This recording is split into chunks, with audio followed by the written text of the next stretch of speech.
ولاده ورثوا منه ورث تاني بملايين الجنيهات بعد ما مات ب50 سنة. ورثوا ملايين الدولارات وخزن كل واحد فيهم انتعشت بالأخضر. اشتروا عقارات وفلل وفتحوا مصانع والدنيا بقت رايقة على الآخر. الرئيس جمال عبد الناصر الساعة بتاعته اللي كان لابسها في إيده اتباعت في مزاد علني بره مصر بملايين الفلوس، وكان مع الساعة دي مقتنيات ذهبية لا تقدر بثمن.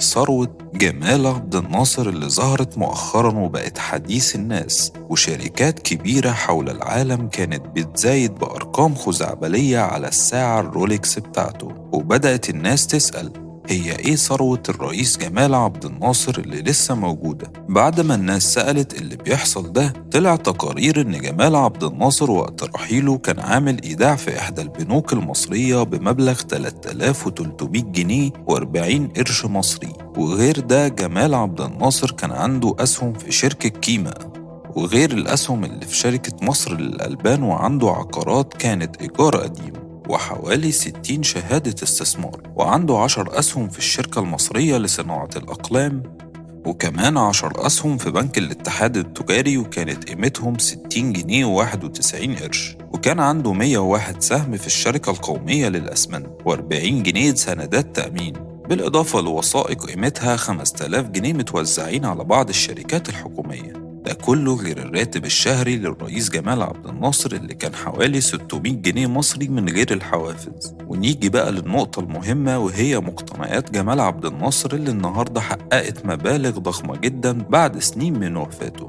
المقتنيات دي تعتبر كلها كانت هدايا بتجيله من كل شكل وكل لون، وبقت قيمة أكتر وأكتر في وقتنا ده. رؤساء الدول كانوا بيهادوا جمال عبد الناصر بهدايا ما تتوصفش. يعني الساعة الرولكس دي اللي اتباعت في مزاد دار واللي كان سعرها تخطى $1,000,000 حسب التقارير اللي اتقالت عن المزاد، وده بيعادل أكتر من 50 مليون جنيه مصري.